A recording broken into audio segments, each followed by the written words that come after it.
Okay.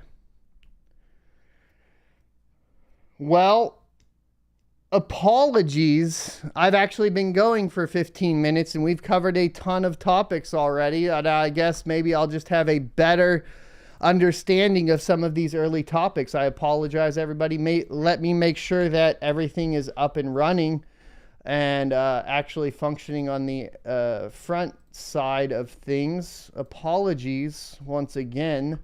I was on time, but something went wrong. Anyways, it's the end of the world as we know it. I think we're good now. I see it there. I see it on my cell phone. Everything is golden. It's the end of the world as we know it. Oh, it's the end of the world as we know it. And I feel fine. Let's get into it. Hello and welcome everybody to the Crypto Mining Show, your one-stop shop for all cryptocurrency news from the perspective of a cryptocurrency miner. I go by Blind Run on the internet and Matthew in real life. Today, obviously, the big news is Red Panda Mining has entered into the great Ethereum hashrate migration. So thanks to him for joining up. We're also going to be talking about, of course, the market downturns, what's going on, what all regulations are going into place, because this is pretty much why we're seeing some downturn in the crypto market, but we also have larger economic plays, effects that are going into place. We have the U.S. Treasury issuing its first ever sanctions on virtual currency. We have basically Bitcoin breaking its bullish trend line and going into bearish mode. Of course, you guys have probably heard all about that. One of the funny things is that NVIDIA failed to disclose its crypto mining revenue impact in 2018. And we have the 3090 Ti basically unlocked to up to 1,000 watts of power draw. I don't have one to test this on, but there's a new BIOS for it. And one of my favorite, most exciting things is going to be the new Team Red Miner beta that should show huge impacts on 5700 performance. So let's get into it right after a word from today's sponsor. Today's sponsor is Crypto.com. Crypto.com is my go-to centralized exchange for liquidating my crypto assets. With their Crypto.com Visa debit card, I can load up my mined Ethereum to pay for power and other operating costs quickly while earning up to 8% cash back. In addition to the Visa debit card, there are additional fiat options, including wire transfers, to easily receive your profits. Crypto.com also offers additional services, including trading and even staking, to earn additional revenue on your investments. Join 10 million plus users buying and selling 100 plus cryptocurrencies at true cost by using my affiliate link in the description for a $25 funding bonus. Or enter referral code SOAT at sign up for the same bonus. Remember, cryptocurrency investment comes with significant risks, so do your own research. Welcome back, everybody. First things first, what we have is Red Panda Mining giving his announcement for joining the great hashrate migration. Let's talk about it a little bit. I did have a chance to go ahead and listen to his entire video. You can definitely go check it out later to get his perspective, but it was initiated by essentially the poll that he did, and it got 7,000 votes. The poll says, do you support the great Ethereum hashrate migration initiated by the SOAT on May 13th for a day or more as a test for other networks in terms of hash rate, difficulty, and price after the merge. Also a potential test for Ethereum as the difficulty bomb is activated. So there could be an effect on the network because of the block times. Be mindful of your overclocks and power supplies for mining Ethereum will not be efficient or sufficient on other algorithms such as ProgPal variants, Equihash, and more. So that will have to change. I will support the migration based on what the community poll does down below, and we'll make multiple videos on it before it happens. So 7,000 votes, 52% of you said that, yes, I support the great Ethereum hashrate migration. 6% said, no, I do not support it. And 8% said I would support it, but financially I cannot. That's perfectly understandable. 10% said, I want to support it, but I am lazy to change all my overclocks. Not understandable. Get it together, boys. I am neutral, or the merge is coming whether we might like it or not. 24%. I only really have a response to the 24% there. Yes, the point of this is that the merge is inevitable. And as I've stated before, it's kind of like we don't, as miners, have test nets to really kind of bounce around on and get a good idea. So unfortunately, we have to coordinate together to try to extrapolate whatever data we can. I would also like to address, of course, it's kind of a moot point. We won't be able to get enough hash rate moved over. Those types of concerns. I understand. I'm doubtful. I have my doubts as well. But if we don't try, then we'll never know. So obviously this initial test is to try and see how much of an influence over the networks we have, what kind of effects they're going to have on smaller coins. It also, just in general, because it's inevitable, like mentioned, it's going to give everybody the opportunity to start experimenting with different algorithms, different coins, different, liquidation strategies, and so on. And I think that's going to be a huge benefit to you as an individual miner, not just to the mining community as a whole, because at that point, you're going to start learning how to auto set things in HiveOS to switch over to a different algorithm. You're going to start, and I'm going to be going over all of these. Is what I'm working on this weekend, how to save overclock settings so you can apply and set them on the fly, right? Like, let's say you get your overclock set in for Ethereum, show you guys how to save that, switch back between them, that sort of thing, how to create flight sheets, how to schedule out algorithm changes, lots of stuff that I think is beneficial from the individual miner's perspective. So I want to welcome Red Panda Mining into the great Hashrate migration and say thanks for the support. And together, I think hopefully we will start to learn more. And that is, at the end of the day, the goal here. And hopefully it proves out to be beneficial for everybody involved. Even if you are not going to participate, you're still welcome to join the Discord. The Discord has over 1,500 members, 531 members now active. I'll put a link in the live chat right now, and I will update the description later on down below so you can check it out there. Make sure you go ahead and join up. We have tons of different rooms. We are getting pool support from smaller pools, so we can go through that. We have overclock room for people talking about overclocks on which ones they want to join and all that. Cool rig pictures. So if you're looking for ideas on maybe different rig builds, that sort of stuff, lots of good information there. As always, we still have my Rocket Chat as well, which is a little bit more just for the SOAK community. This one I created specifically to incorporate all communities. Every YouTuber that is joined is an admin. It's by no means my specific channel for Discord or anything like that. I prefer to keep mine on a server that I control with full encryption, but you guys already probably are aware of how I feel about all of that. So let's get into Team Red Miner and this beta release, probably one of the most exciting releases for me, because as you guys know, I have quite a few 5700s. So this is Team Red Miner version 9.4.6. This is an optimized miner for AMD GPUs and some FPGAs. This is a public beta release and only available through the download links. We've chosen to release 9.4.6 as a public beta to gather more user feedback without triggering automatic updates in mining distros. The main reason is that we still have some outlier configurations that don't respond as expected to the new R mode. When it works as intended, which is maybe 95 to 97% of all rigs we've tested on, things generally run very well. If you don't use the new R mode, or you are a Windows miner, you still have an upside of running this new version for the smooth power rewrite described below. This rewrite is targeting ETH hash family algorithms, and there are two distinct parts. Number one, smooth power transitions. This affects all GPUs and both Windows and Linux. This is mainly a theoretical stability feature that improves power draw on very small scale level.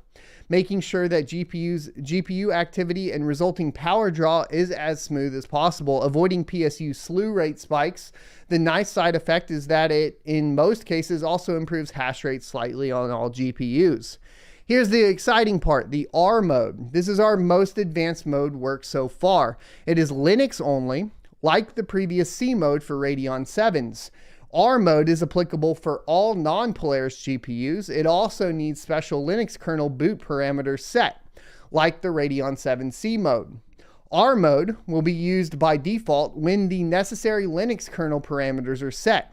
A huge difference between the new R mode and the previous B and C modes is that the R mode does not degrade over time as the DAG grows.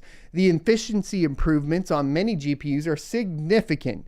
Biggest winners are the 5700 XT, 5700, and 5600 XT.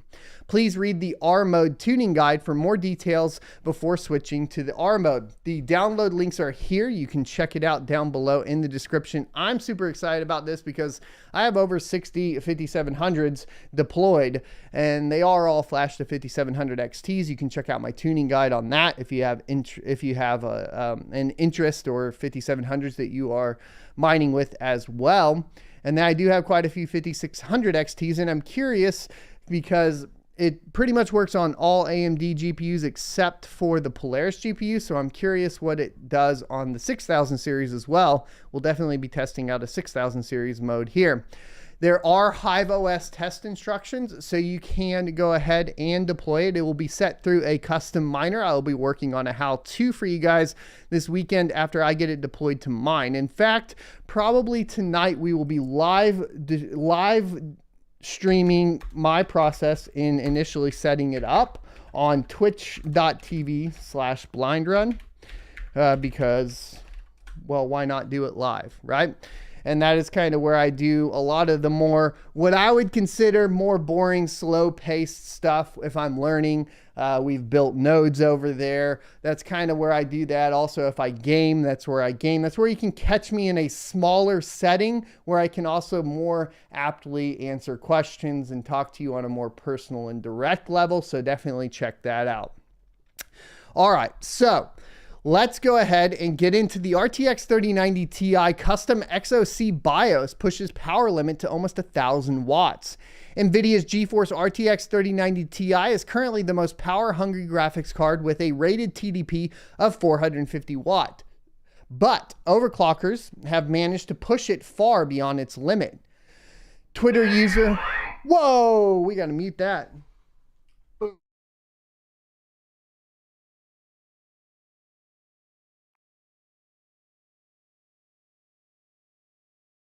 Thanks for following over there. That was a wake-up call. I forgot I had my big speakers plugged in. All right, so let's continue on. Twitter user, mega size GPU, and let me turn off the alerts over there too. Twitter user, mega size GPU, managed to unlock a higher power limit thanks to the XOC Extreme Overclock BIOS, which he got his hands on. The BIOS was flashed onto the Asus GeForce RTX 3090 Ti tough gaming graphics card, which ships with a rated TDP of 450 watts, which is the reference limit, but once flashed, the GPU's power limit jumped to 890 watts, which is almost double its original power limit and super close to the 1 kilowatt barrier.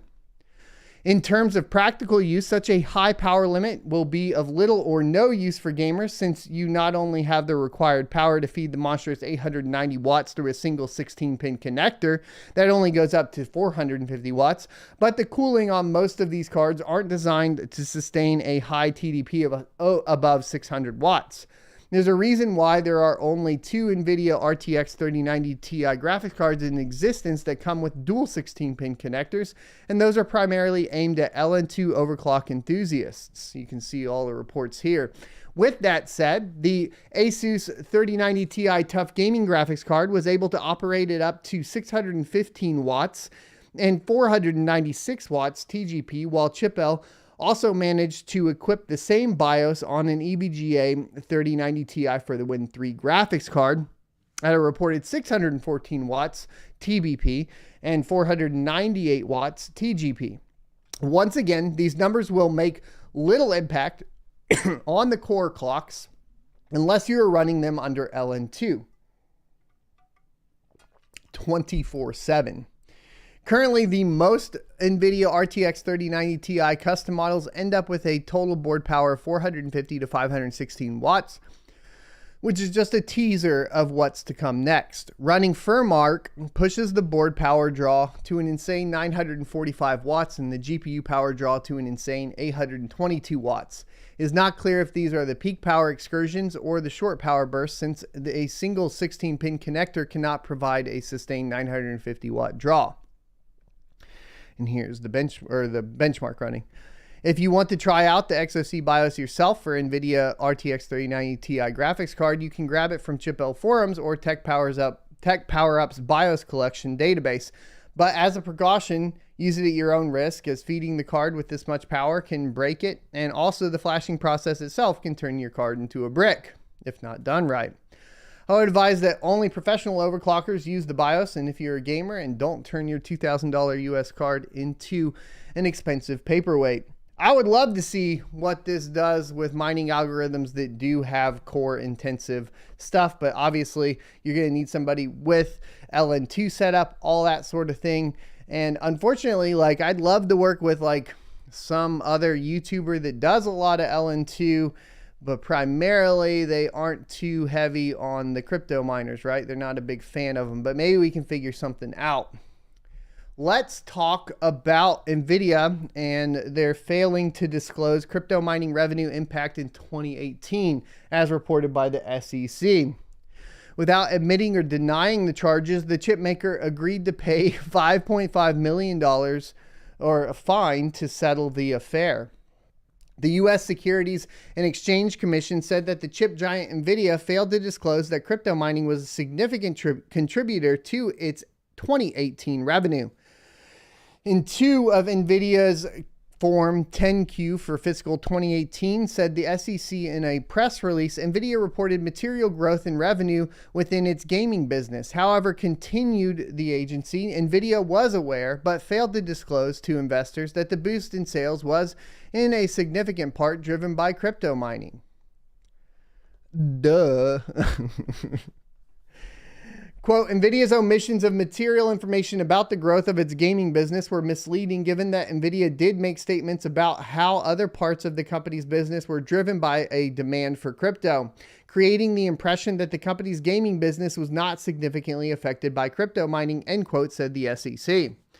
NVIDIA has agreed to cease and desist order and the payment of a $5.5 million fine to settle the SEC's allegations. Looking at a present day action, NVIDIA's cryptocurrency mining processors, the CMP revenue, fell to $24 million in its fiscal fourth quarter ending January 30th, a 77% decline from $105 million in the previous quarter, according to its filings. NVIDIA shares are down modestly on Friday morning, alongside a 1.15% decline for the NASDAQ. Of course, we are aware that the stock market is kind of crashing, sort of. Is that fair? Is that fair to say? So it's hard to really extrapolate how much of an effect it is directly on NVIDIA's stock share here. That being said, I want you guys to go back in time, maybe a couple weeks, when we were talking about TSMC's reportings and how they've removed crypto mining from their reports to the board. And I think this is going to be something that potentially impacts TSMC as well, where they may be under scrutiny for not reporting the crypto mining for their particular, or that effect on their particular market, especially because they intentionally removed it from reports to, of course, their shareholders. And I thought that was really interesting. Now, NVIDIA doing it from 2018 sort of makes sense, because remember, like, 2018 is when you had that quick boom up early in the year, and then the bear market began. I think we're starting to see sort of the exact same reactions this time around. Obviously, why we thought TSMC was making this decision when we talked about TSMC removing it from their reports to the shareholders. This is basically going to ripple across the tech industry as something that they're gun shy of, which is the crypto industry and the effect of the super cycle that we continue to see repeated every 4 years based on the halving of Bitcoin. When I refer to the super cycle, I am specifically referring to, of course, the effect of the Bitcoin halving on the price of not just cryptocurrencies, but all cryptocurrencies and cryptocurrency related businesses, which can include, of course, chip manufacturers at any given time. So I think that obviously it's important that they report these things so that hopefully like us as a public can get an idea of what they're doing and what they're thinking. Like we kind of can extrapolate from the TSMC's decision here recently. I was kind of like, well, that is one of those things where it does seem to be a sign that they are at least gun shy of the crypto market in 2022, probably due to them fearing a repeat of what happened in 2018, where that market kind of goes away, or at least is significantly reduced for the time being. What can we tell right off of the bat, though, from this article? And I think what you want to pay attention to is that the revenue fell to 24 million from 105 million just on the CMP cards. We don't have a report of their RTX lineup because, you know, they like to pretend that the RTX lineup is separate from the CMP lineup as far as from with the cryptocurrency market affecting it, but I'm sure the cryptocurrency market is affecting it. But that is, you know, a 75% decrease. You know, that's only 25% of its fourth quarter earnings here. That's a 77% decline specifically as it states here. And that should tell you what miners, at least large miners, institutional miners that are able to get access to the CMP cards, which we can't by and large get access to them. But that can tell you essentially how poorly the mining industry is growing, right? So you're talking about essentially the problem of, not the problem, we're able to interpret this data into essentially the feelings around the market in general. A lot of this is probably due to the Ethereum merge, right? So all of the miners are kind of prepping for that. They don't want to be spending more money on mining hardware. They've clearly stopped. A majority of miners have, at least large miners that have access to the CMP cards, have stopped. Hopefully what that means is that home miners start getting access to some of these CMP cards, testing them on different algorithms, that sort of thing. I have seen some home miners start to get like 170HXs and so on. Will NVIDIA continue this line through a bear market or past the merge? That will be interesting because this lineup is largely based on older architectures. Will they update to the new architectures on the NVIDIA side for these crypto mining cards? Maybe not at this point because of the peak decline in it.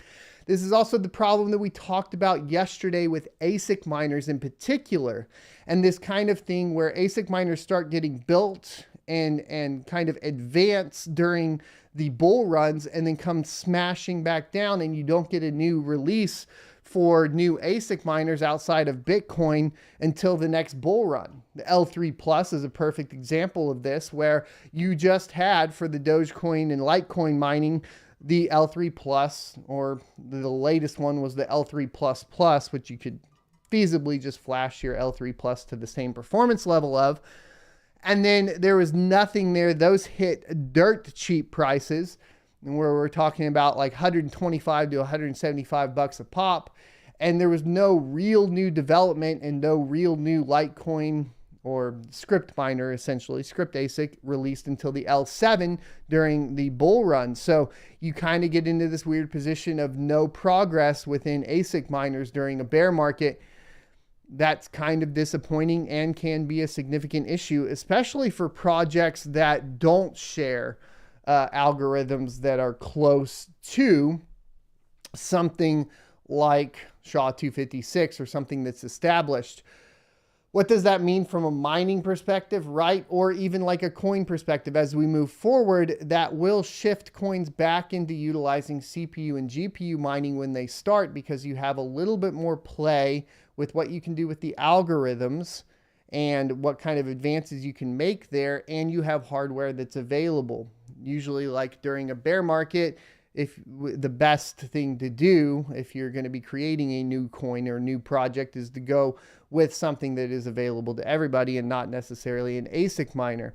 I think some of the projects that will suffer here more heavily, and I know that a lot of people will probably disagree with me, but something like Kadena, I think because being an ASIC, because having kind of their own ASIC miners on their specific algorithm and a downturn in the market, which will in turn basically reduce profitability on the specific ASIC miners, will then reduce the money flow that will go into developing new, more efficient miners for Kadena. And I think that that's really dangerous for a project like them.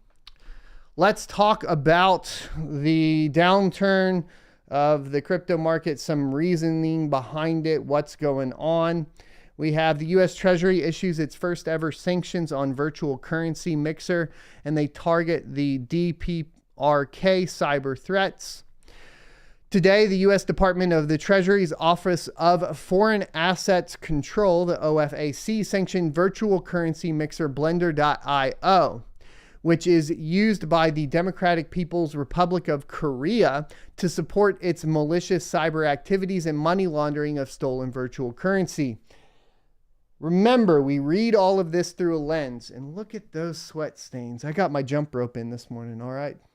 All right, so remember, we're looking at this through the lens of crypto miners. We're looking at this through the lens of crypto in general, and what's important to understand, I've talked about before, is once you start getting these regulations in, the way the FUD's going to work is that they are going to try to basically demonize cryptocurrency from the perspective of it being utilized by either foreign actors that they find dangerous, Russia, Korea, China, etc., and or, of course, some sort of crime. This is basically how you influence the general public into being against something that you don't want around, right? And what do they not want around in this particular case are mixers in general, just to give you guys an idea so you understand.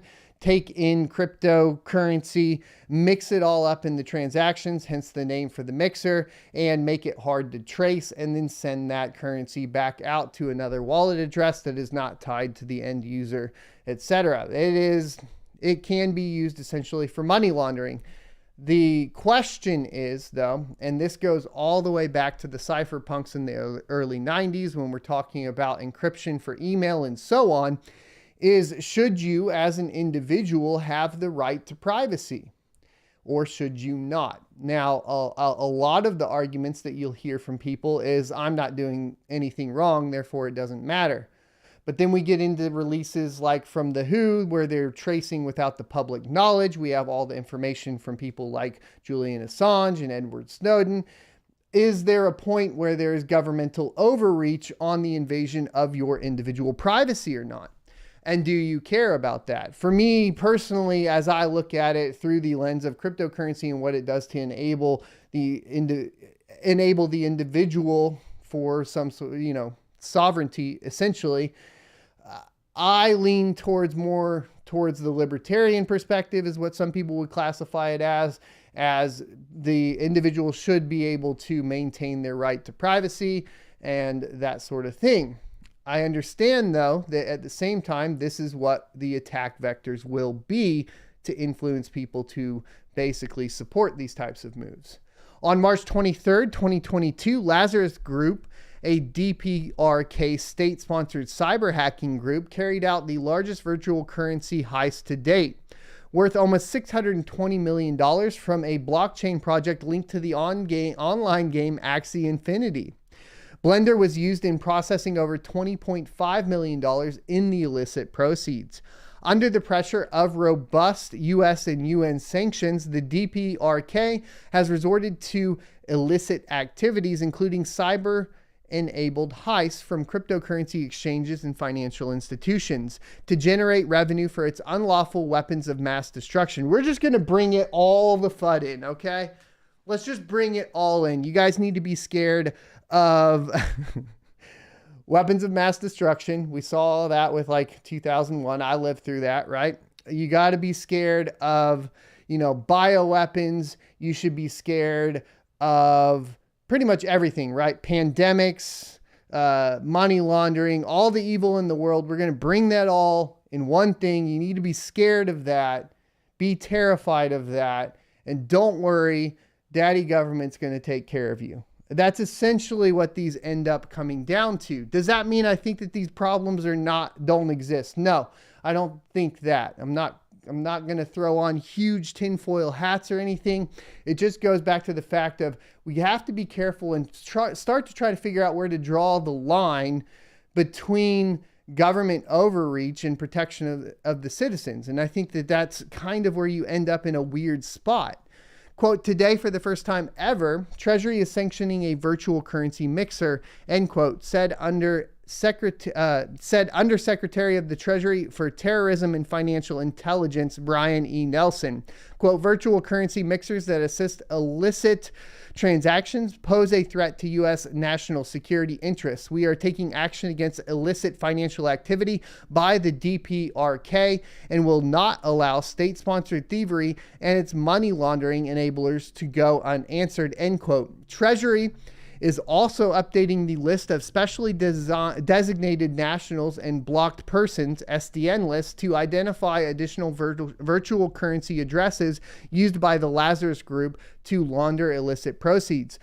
Treasury is committed to exposing components of the virtual currency ecosystem like Blender that are critical to the obfuscation of the trail of stolen proceeds from illicit cyber activity. The OFAC sanctioned the Lazarus Group on September 13th, 2019, pursuant to the Executive Order 13,722, and identified it as an agency, instrumentally or controlled entity of the government of the DPRK, based on its relationship to the U.S. and UN-designated Reconnaissance General Bureau, the DPRK's premier intelligence organization, which is also involved in conventional arm trades. I'm going to tell you guys a little bit of a story too that does date back to the 90s, and specifically email and encryption. One of the biggest attacks on email encryption was specifically due to the fact that in the early 2000s and so on, that ISIS was utilizing the initial encryption services that were created for email to power their own communications. This was used as an example to go ahead and basically have government control over these encryption technologies, and it's common for that to be done. What we found out later, and we could put on a little bit of a tinfoil hat here, is their ability to decipher the encryption while sold to the public as the ability to track and trace, of course, bad actors like ISIS, etc., did turn into, according to at least Snowden and Assange and some others through WikiLeaks and so on, being used on the general public, innocent people that did not participate in this thing. Now, you might be like, okay, well, I did nothing wrong. I was not with ISIS. Therefore, the encryption just protects me from other bad actors that are individuals. And it's okay if the governments and so on have control of it. But then you have to ask yourself, how many bad actors are in your own government as well that may utilize that? It just gets into murky water, in my opinion, and I read it through that lens, and then I expose that lens to you guys, and then I like to hear your thoughts and opinions in the live chat as well as in the comment section below. This is obviously going to have an impact on cryptocurrency from a pricing standpoint, regulation, etc., so it's also good to keep track of it. Bitcoin breaks bullish trend line, U.S. jobs data eyed. An above forecast U.S. wage growth figure may revive expectations of a 75 basis point Fed rate hike and bring more volatility to the markets. Bitcoin's daily chart is leaning bearish ahead of U.S. April payrolls and the wage growth data that could influence the market expectations about the pace of the Federal Reserve's monetary tightening. On Thursday, the leading cryptocurrency fell near 8%, printing a UTC close under an ascending trend line that connected bullish higher lows from January 24th and February 24th. The breakdown of the 3-month rising trend line perhaps implies the resumption of the broader decline from November highs. Popular indicators like the Relative Strength Index, RSI for short, and the Moving Average Convergence Divergence, MACD for short, histogram are also biased bearish. Support is seen at $34,322, the February 24 low, followed by the January 24 low of $32,933 US dollars, according to the charting platform TradingView. The non-farm payrolls report scheduled for release on Friday at 12:30 UTC is likely to show the economy gained 391,000 jobs last month after adding 431,000 in March, according to FX Street. The unemployment rate is likely to have dropped to 3.5% in April from 3.6% in March. Wages probably grew 0.4% or 5.5% on a year-over-year basis, the same pace as preceding month. With the Fed focused on bringing down inflation, the jobless rate and wage growth numbers are likely to overshadow the payrolls figures. A tight labor market and wage increases cause inflation, so an above consensus wage growth figure and drop in the jobless rate may bolster inflation worries and increase the odds of a 75 basis point rate increase next month. That might bring an additional downside pressure for risk assets, including Bitcoin. The Fed on May 4th raised the benchmark interest rates by 50 basis points and suggested that large increases are likely in the coming months. The central bank also said it would start reducing its near $9 trillion balance sheet. While Fed Chair Jerome Powell said policymakers aren't actively considering a 75 basis point hike, that guidance may have been based on expectations that the labor market will cool and inflation will peak. Powell made it clear that the central bank is open to tolerating an economic recession to bring down inflation, leaving the door open for renewed repricing of even bigger increases. That should give you guys a little bit of an idea of what's happening here.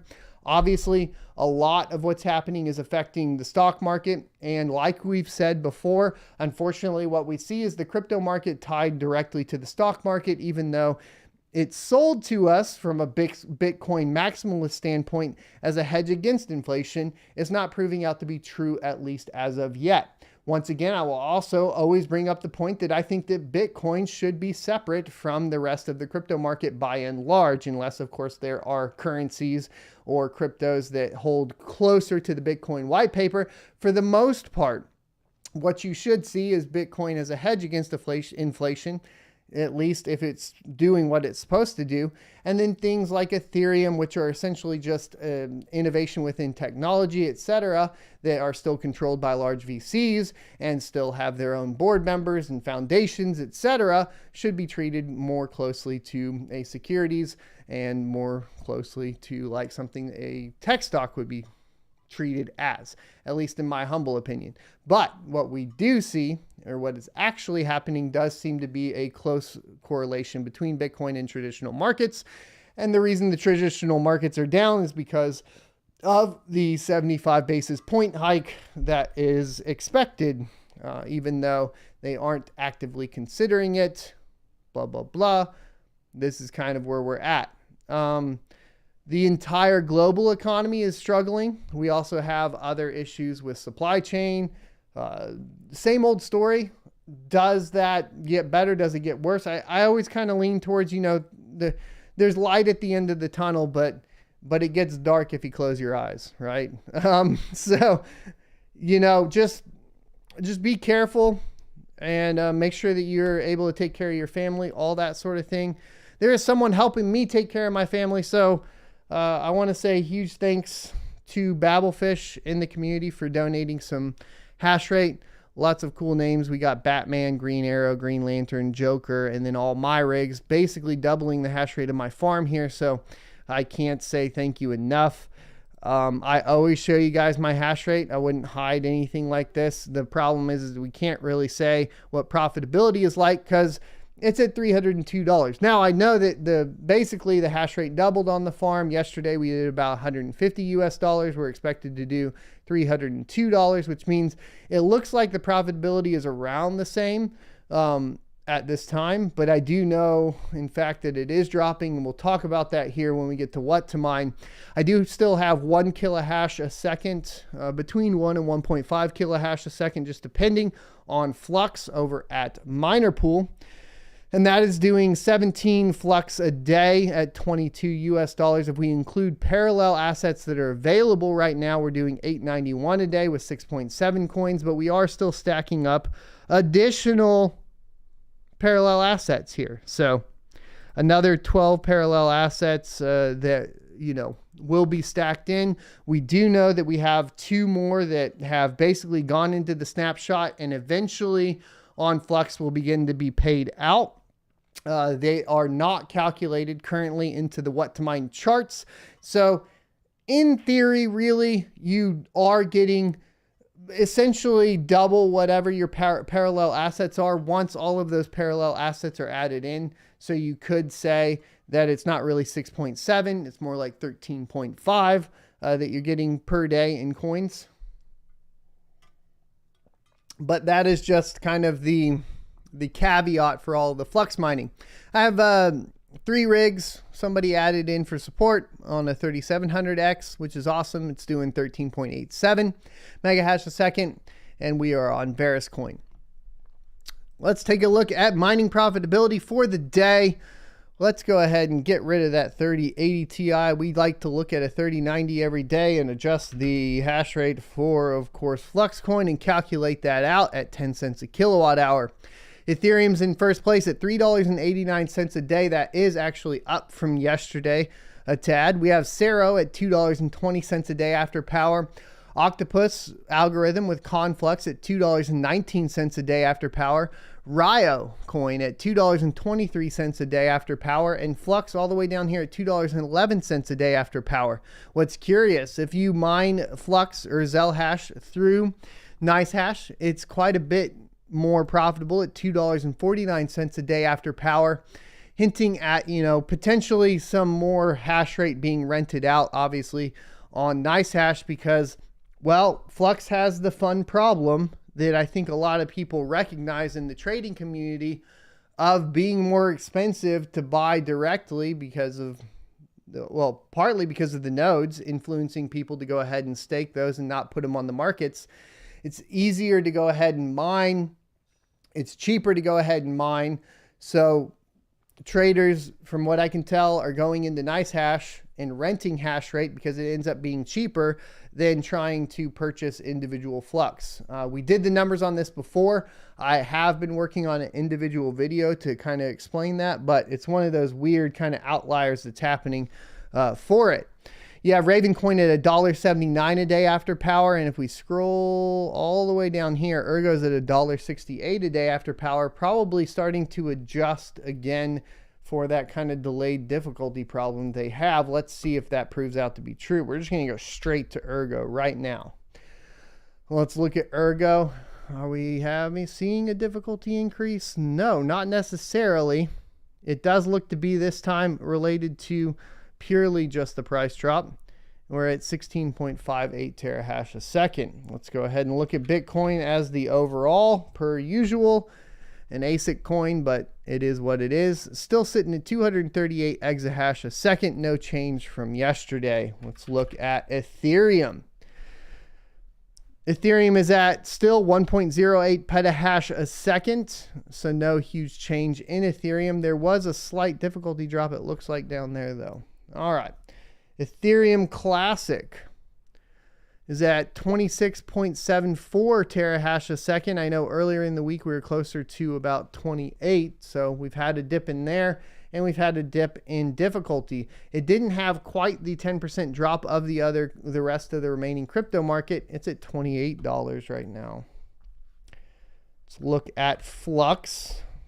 Every NVIDIA miner's favorite coin, it has dropped down from about 2.2 mega solutions a second to 2.1 mega solutions a second.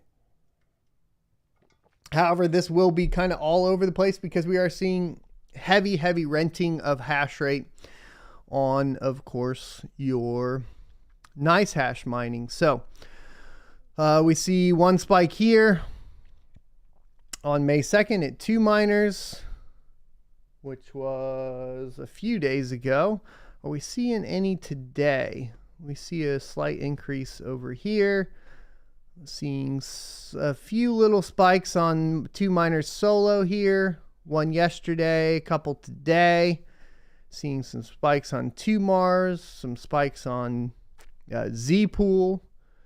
Little rental spikes all over the place. So something to pay attention to.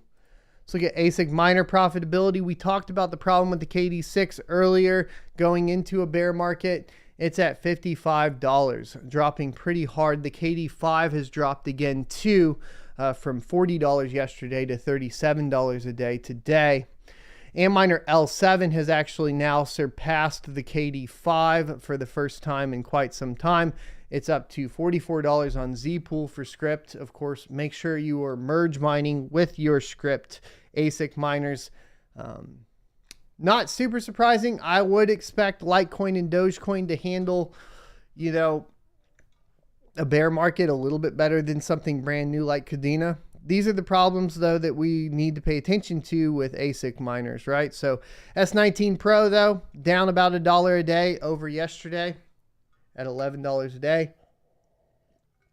The Bitcoin mining game is going to have margins that are super thin, primarily due to the fact that we are seeing an increase in hash rate on Bitcoin regardless of the price of Bitcoin. We also know that we have 2 huge mining facilities coming online this year that are going to significantly increase the hash rate.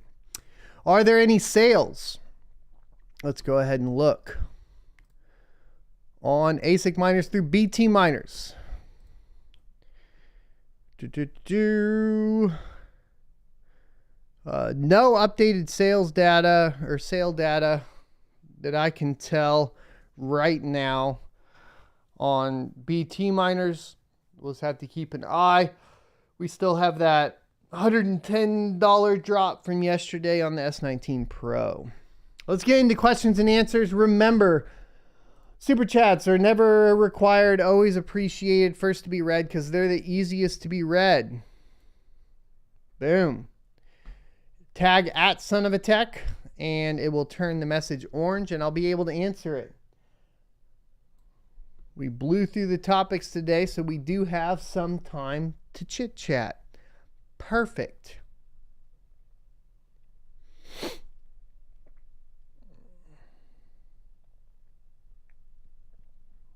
Battlefish says, at Son of a Tech, you're welcome. Thank you, good sir. Detroit Iris says, at Son of a Tech, 17 flux a day. Sweet. So flux node, how to in 2 months then? Yeah, hopefully. Provided I don't have to liquidate to pay bills. It is what it is. Crypto Mikkel says, change fee and what to mine to negative 55% and you're good to go. Are you talking about specifically for Aeon? Because I know that Aeon has a problem in there. Minor Illusion says, ask Son of a Tech, check your email. You sent me a pic. All right. I don't know that I have my email up. Snarks Domain says, ask Son of a Tech, what video editing software do you use? Adobe Premiere Pro? It's getting really expensive though. It's getting really expensive.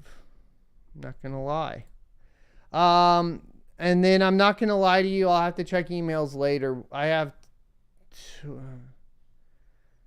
have like 20. Look, I haven't been good. I have over 3,000 new emails. Look. I'm not going to find your email right now, bro. That's stress inducing. I'm going to close that. Thanks for all the emails, guys. I don't know when I'll get to them. You had to make me open my email, didn't you? Jesus. Now I have filters everywhere, dude. Dr. Bootygood says, ask Son of a Tech, what miner do you favor these days for mixed rigs? Mixed rigs. LOL miner is my favorite for mixed rigs. Fundamental says, Ask Hamatech, will you liquidate through the community first? What do you mean liquidate through the community first? Doc Duggan says, Ask Hamatech, Flux gave the extra Flux for holding Flux. Do you think this will be normal for them to do moving forward? I'm adding it in like it's mining profit. I would lean towards yes. And then how many more parallel assets do you get? 3 is what we know. We have some super chats coming in. Thanks for the super chats. Very appreciated. We have €5 from Panzer, who says, I don't think we'll see the merge this year. The market environment is just too bad. No sane company would do that. Am I wrong? I think that you are correct in assuming that there would be a negative impact on the price of Ethereum if you have a failed merge. And it will be exponentially affected because of a bear market and the market conditions. Do I think that would stop the Ethereum Foundation from performing such a thing? And I would say no. But we did read the problem with Ethereum yesterday. It does kind of like what they're doing falls in line with what the Fed's doing right now, in my humble opinion, which is, you know, disguising. I have all the controversial opinions. Tinfoil hat, which is disguising the changes to the economy as being good for the public when in fact it's really a redistribution of the wealth to the top. Manuel says, Levy says, Ask Hamatech, do you think the price of crypto can prolong the merge? That's what we were just talking about, right? So I think there's potential there, but I think it specifically has to do with the confidence level of whether or not the merge can be successful. Jat 2046, thanks for the $10 super chat, says, if the super cycle is late, will you continue mining at a loss? The super cycle is might be late. Will you continue mining at a loss? You can never really continue mining at a loss necessarily at my level. The level that you would have to mine at a loss has to be reduced, right? So it can't. Sure, from a home miner's perspective, I would mine at a loss just like I did before. From a keeping the business running, which would be the mining business, you can't mine at a $3,000 loss a month and survive. You can't do that. So no. It depends on how big the loss is, right? So, and how much you have to put in and how much you can cover with whatever skills you have, right? So, you know, I have what I would call bad economic time skills that are useful, such as being a mechanic for 7 years, such as working in service industries and having a high skill level in different areas that are needed. Right? Like the big skill levels that get hurt most of the time, you know, is artistic, creative type stuff. I wouldn't bet that in a super bad economic downturn that the like a YouTube channel outside of like teaching people things, which obviously would be heavily what you lean on, would be necessarily beneficial. I'm not sure that like crypto trading, I don't think is a good idea, that sort of stuff. I don't know. I'm thinking out loud at this point. Brainy Beaver says, Ask Hamatech, there are so many free options that are good or better than Adobe, especially for what you do. You do SFX sometimes, and I use a free one. I've done DaVinci Resolve as well. At the same time, Adobe I've been using for many, many years, and it's configured right. It's one of those things, wherever you can do faster is faster. T-Gig says, Ask Hamatech, I brought up the great migration on Ergo's AMA this morning.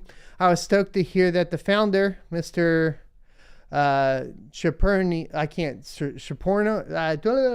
say his name. I think, wait, did we who'd we interview? Mentioned you by name. Pretty cool. Awesome. Thanks.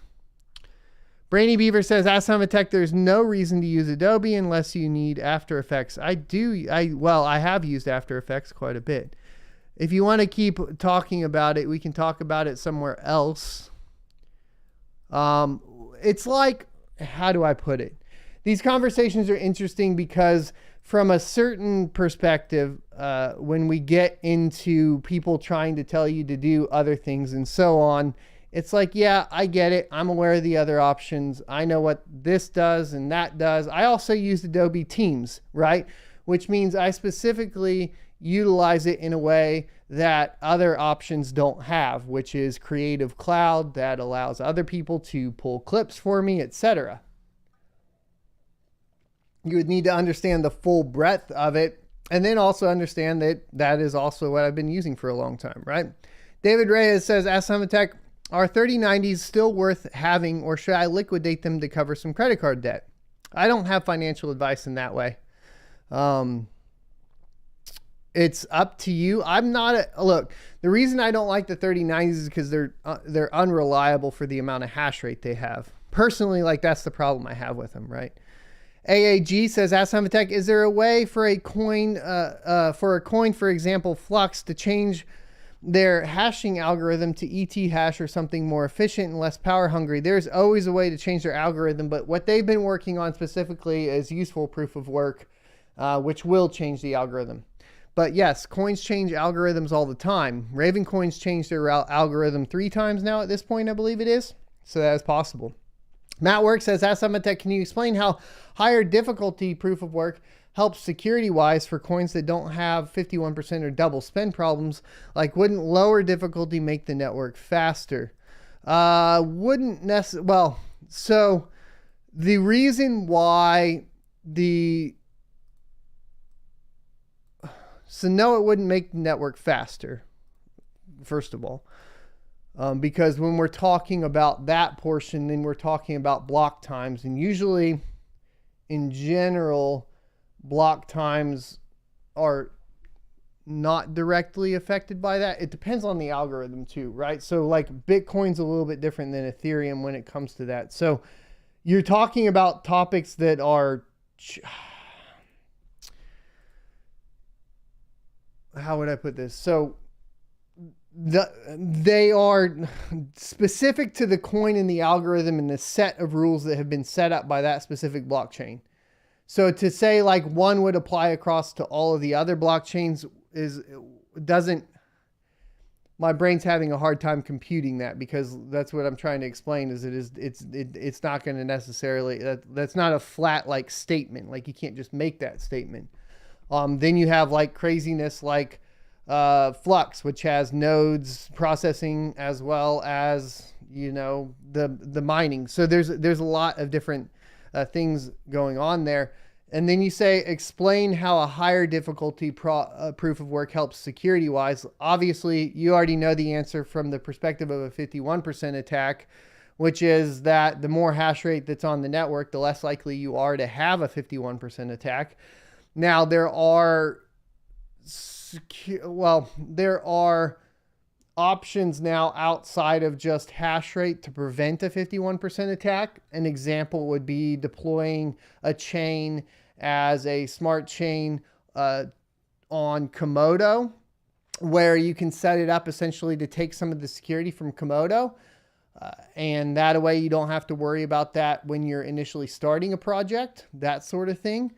And there's a lot once again, whereas if we were talking about this, say 6 years ago, it looks a lot different than what it looks like now from a technological standpoint. So there are options to solve all of these little different problems and different ways to handle network speeds, different ways to handle security, and it's going to be very chain dependent. So to have like a flat, like this is true no matter what, isn't really possible, if that makes sense. DeFi Central says, Asamatech just picked up a 3080 Ti for $600. I'll be migrating my 3.4 gigahash with everybody. Awesome. Welcome aboard. Rockport Tigger, there we go, like Tigger from Winnie the Pooh, said, did you get the email on your auto insurance? Hopefully that one hit my spam box. John English Tech says, Son of a Tech, do we have a list of test algorithms to prep the big test day upcoming? There is, basically you're allowed to test whatever you want this time. The potential here is going to be seeing which ones people move to primarily, and then kind of building out a test suite of lists, and then potentially continuing this test every 2 weeks afterwards, right? So May 13th, and 2 weeks from there, we test again, 2 weeks from there, we test again, so on. And we start testing individual algorithms, individual coins. We're going to work with developers. That's kind of the whole goal. Right now, though, all we're trying to do is we're going to see if it's even viable to put together these tests, right? And that's kind of what we have to do. Brian D gives a $5 super chat, says, good day from Australia. Thanks, brother, for your inspiration. First rig hit 100 megahertz hash. There we go. I almost said 100 megahertz with my 3x1660 super. See you next Tuesday on the Twitch. Hell yeah, brother. Brandy Beaver says, $2 Canadian, have one of my RTX 2060s profit for the day. That's pretty good profit on the 2060, and thank you. Let's see. Matt Wall says, Ask Tech, do you have any experience using 1 to 4 PCI splitters to add more GPUs to a rig? And if so, is there a specific one that is better than any other? I don't use any of the splitters. The closest I've come to using splitters is technically, I guess, the motherboard from RebTech, which I still need to work on the review for. I wasn't super impressed by that board because it does have quite a few weird quirks to it. My favorite is full PCI lanes, where the full card goes in from a reliability standpoint. And then from there, just the traditional riser setup, but then you have to worry about the risers. At a certain point, really, like I have 3 rigs with more than 12 or with 12 GPUs that function well. A lot of rigs, at least early on, sitting around the 8 card setup was just the most reliable, easiest thing to get going. And there are plenty of boards that allowed for that, where expanding the PCI lanes weren't really anything, or slots wasn't really anything I was that interested in doing. The only place where I would say I get interested would be basically building a rig that has some sort of CPU power from Ryzen. And then at that point, maybe some expanders make sense. I haven't gotten to the point of actually needing to do that, but we may get there soon because I do have quite a few of those rigs. Threadripper doesn't need it. I know that I can do like 8 rigs or 8 cards off my Threadripper motherboard, no problem. But it is what it is. Trom says, Ask Tech, at what point would you define mining business from home miner? I wouldn't. It's always a mining business. When I say, okay, because we're going back to my statement specifically about like do you mine at a loss? And the thing is it depends on like, so there are options to mine at a loss where you would take out debt and then try to hold that crypto to a certain extent, right? I'm not really necessarily comfortable with that. I think like a lot of the larger mining firms are. But I guess that's kind of where we get into the discussion of like, I don't see any problem with like a home mining rig, mining at a loss and just stacking some coins, right? I see a problem with being able to pay my bills at a point when the power bill is going to be significant to where it's taking away from my family's ability to pay for goods and services that are needed, if that makes sense. Michael Murray says, Asanvatech, my friend, should I sell my 5 RX 480s and 5 RX 580s and the Antminer S9i and just buy ETH and DeFi and stake? My profits are way down. I don't do financial advice like that, but I wouldn't put any money into Ethereum personally. Also, what are you going to do? Stake it and then, well, I guess in DeFi staking, like adding liquidity is a little different, but if you're talking about staking Ethereum directly, you're not going to be able to pull it out, and the margins are super bad, right? Like 32 ETH makes you 6,500 a year. That doesn't seem good. Profit 666 says, Asanvatech, love your content, man. Always prompt and up to date with the news. Keep it up, OG. Keep watching. I'll keep it up. Chilled Zone says, Asanvatech, if heat is a big issue, what mining frame would you suggest? AAA wave, Kingwin style, which do you use? If heat is an issue, honestly, server cases seem to be the best for that. I know a lot of people would disagree with me to a certain extent, but I think once you start getting into a heat issue, what you're wanting to do is compact everything down. So even if you look at like strategies like in your garage, like what a lot of guys have done that works really good is build like basically wind tunnels. You can just get some plywood, because if you have a huge open room and you have miners that are sitting in there with no airflow through them, all you end up doing is just making the room really hot and like heat soaking that thing.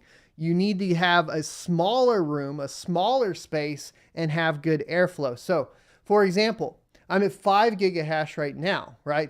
Between 5 and 6 gigahash a second in a 1,500 square foot building that has really tall ceilings.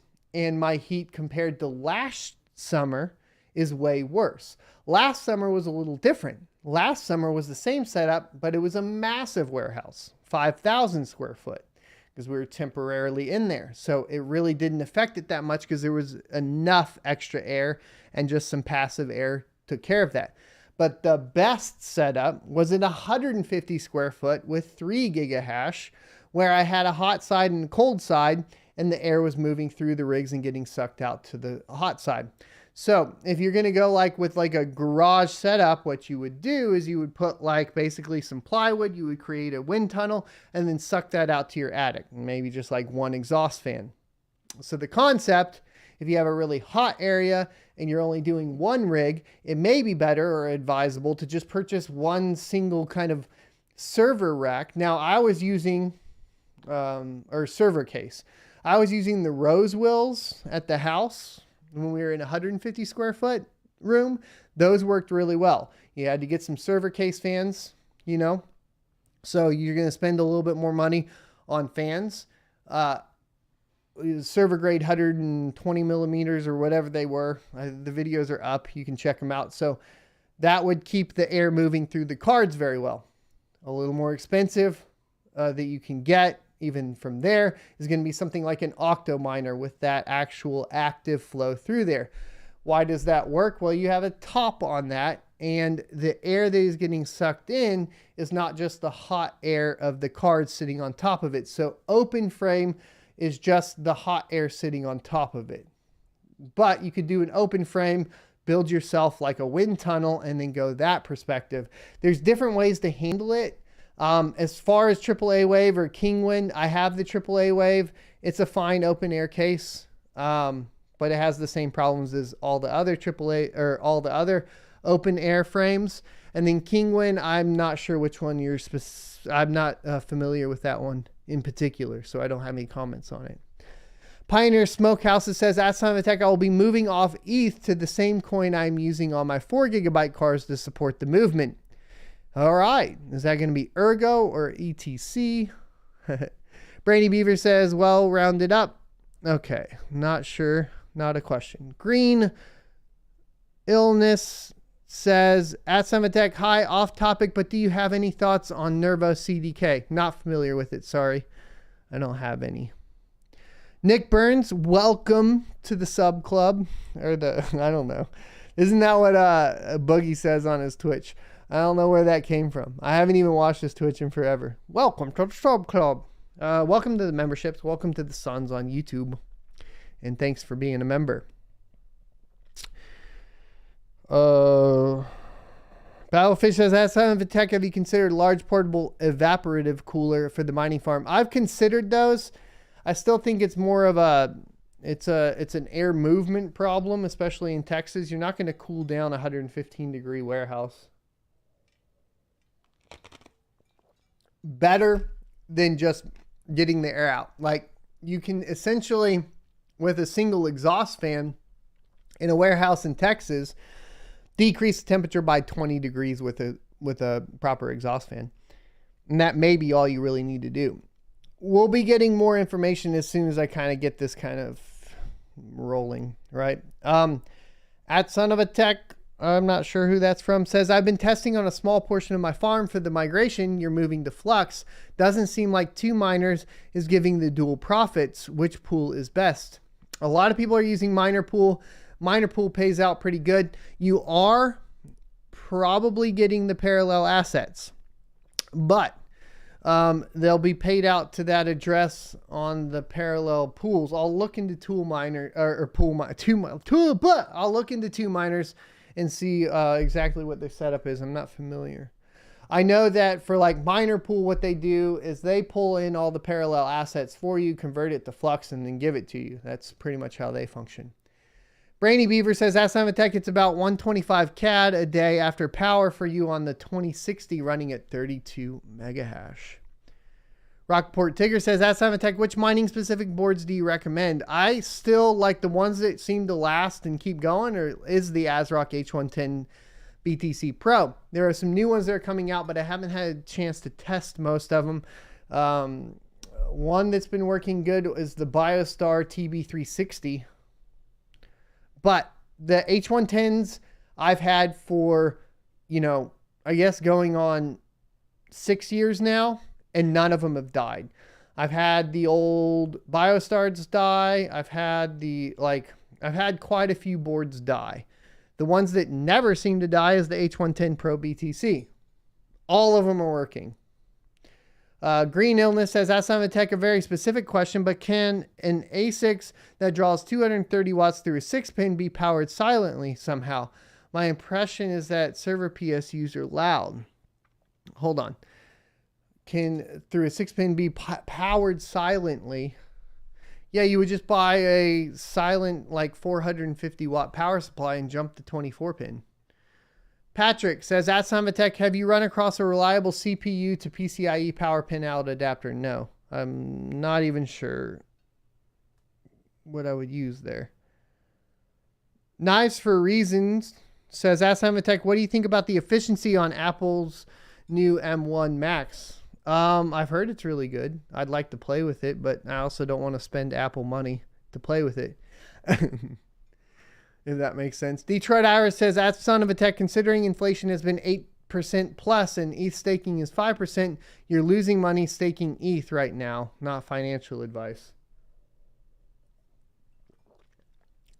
Yeah, staking ETH doesn't seem good. Not financial advice. Master Chief says, at Son of a Tech, I'm looking at trying some CPU mining with a board that supports 8th and 9th gen Intel chips.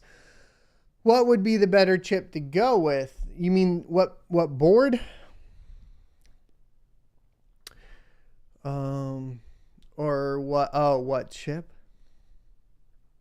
I feel like if you're going to do CPU mining, you go Ryzen or you don't do anything.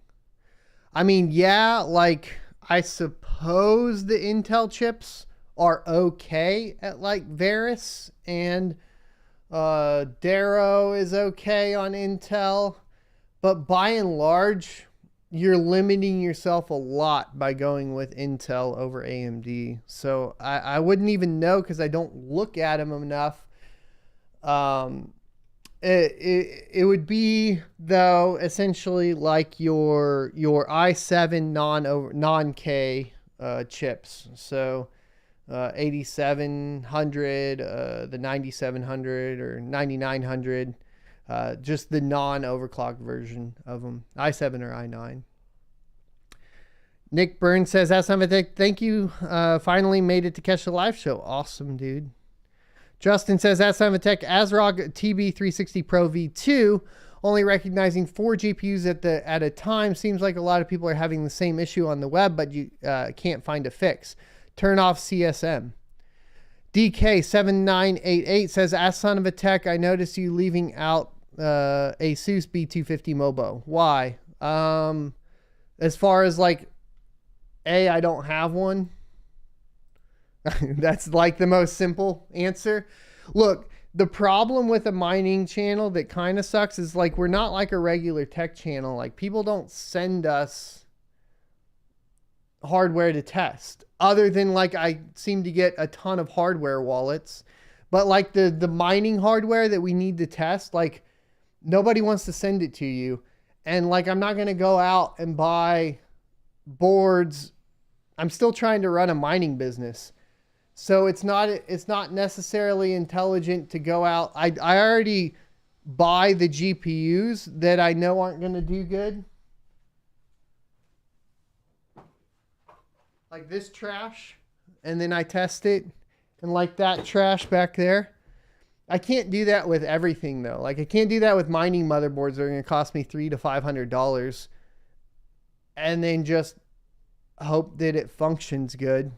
Also, you don't need as many, right? Like I'm still filling out the board. So it's really hard to just like get a bunch of motherboards to test, I suppose, if that makes sense. Matt Work says, AskSimonTech, you should perpetually have a lower banner on the stream that says not financial advice. I suppose so. That might help. Justin says, AskSimonTech, BioStar TB360 12 PCIe will only... I already answered that. Nick Burns says, AskSimonTech, can you give any recommendations on data backup solutions for taxes and receipts and how to back up all your accounts info to access your crypto wallets? Part of that would be a security OPSEC issue for myself because then you would be aware of what I'm using. Is that fair enough? But, you know, Synologies are great. There's lots of great tools in Synologies. Pretty basic for that basic data backup solutions, like backing up all my videos, all that sort of stuff. Minor Illusion says, AskSimonTech, after this, I get to make some new plenum boxes for my ASICs. I really didn't want to learn HVAC sheet metal for this. Wes says, AskSimonTech, can you imagine if Linus or Jace 2 Cents started mining with all their spare GPUs? I don't know that they have, like, I know they have like one of everything.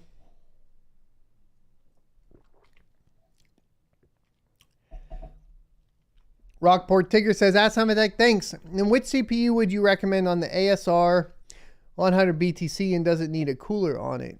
Any other tips with such boards? I'm not familiar with that board. The ASRock? Oh, ASRock H110.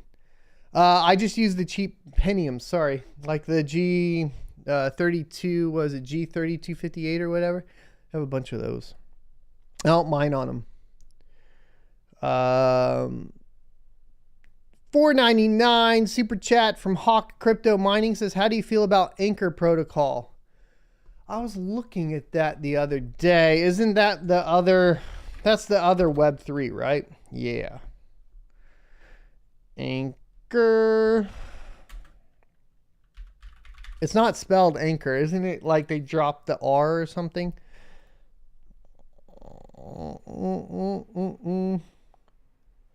No, okay. Anchor is the... Right. I'm getting it mixed up.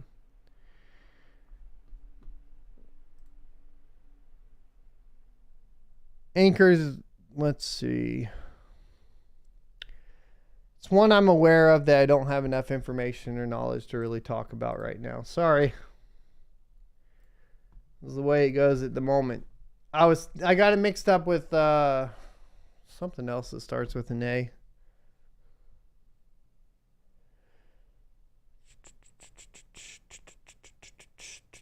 Nicholas Pitt says, AskSimonTech, are you, there are no empirical scientific evidence of Earth curvature. Oh, going into flat earth. No, I'm gonna not. Free Broski says, at Son of a Tech, Linus openly admits to mining with their gaming lounge when not in use. They use the proceeds to pay for pizza night. Yeah, and so there's actually, when I was looking at buying a LAN center, which I wish I would have, I probably will try to build one at some point, but there is LAN, like there is software specifically for LAN gaming centers that mine on the computers while they're not being played on. It's pretty awesome stuff. Hammy Time says, at Son of a Tech, don't you think that the migration will have a counter effect towards the if ETH difficulty doing the migration will help the miners on ETH increase their yields? Yeah, so as people move off of Ethereum for it, the people that remain on Ethereum will get better yields. We've already addressed that.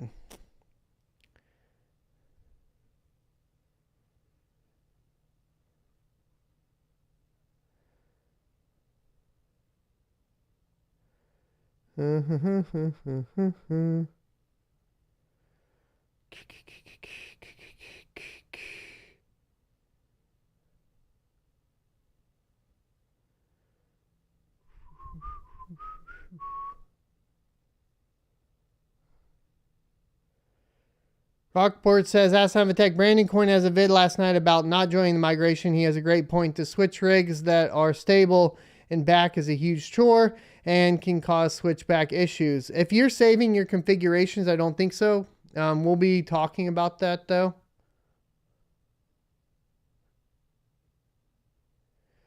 Nobody said, look, from the very get-go, we're aware of a couple things with the migration. One is you're going to lose money. Two, it takes work. I mean, that's really like at the end of the day, like that's true. Hopefully it provides good info for the future.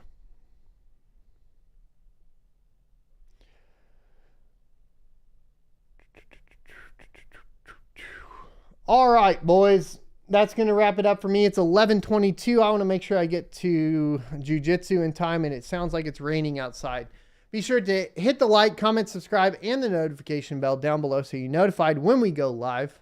Please share the stream out and the videos out with everybody, and I will see you in the Discord for the great Ethereum hash rate migration. Love you all. See you later. See you next Tuesday. Look at how bad this RTX 3050 is. It locked again, you son of a gun.